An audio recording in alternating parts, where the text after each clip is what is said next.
Well, I'm glad you asked the question. We're inside again, as you can see, because of the rain. Well, pruning fruit trees, a lot of people want to make it complicated, and it isn't. It's very, very simple. All right, first thing you have to identify is what kind of fruit tree are we talking about?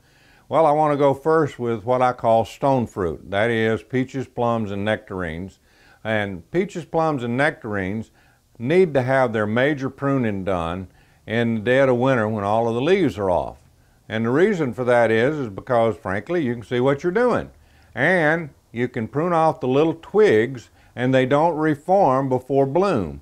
Because you see, you want your bloom on peaches, plums, and nectarines to happen on bigger limbs, not little bitty twigs. So when you prune those off and prune the tips off of your end, and a good rule of thumb there is to keep everything, say, pencil size or larger.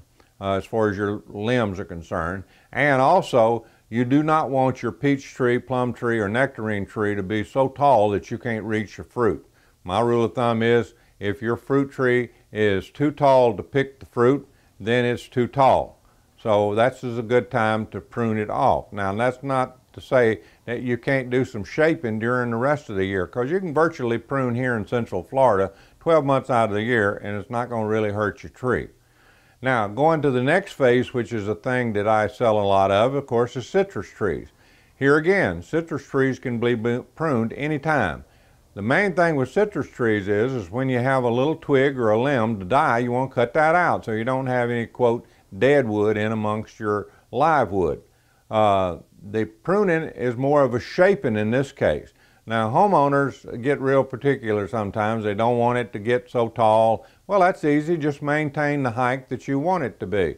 Growers don't usually worry too much about that. They pretty well let the tree do its own thing, except when they're planted real tight. And then they'll come in with a huge machine and hedge. Now, why do I bring that up?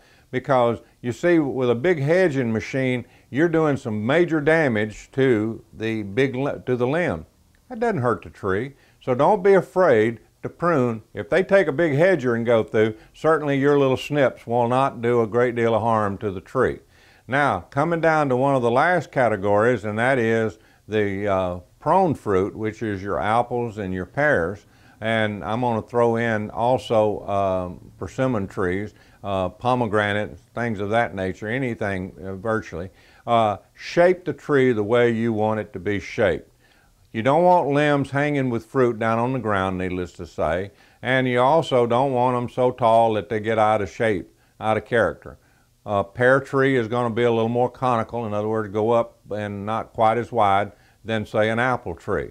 Your persimmon tree, usually you don't have a height problem with them. They stay pretty well in check anyway. Pomegranates are going to fan out. They're going to bush out. So basically you're just keeping the top trimmed on them and keeping, again, the dead wood out. Fig trees, well, figs are more bushy anyway, so leave them go.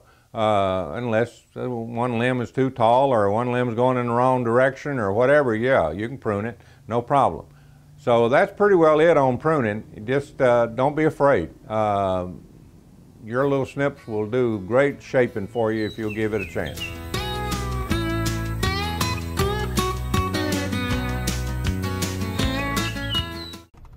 Row cars.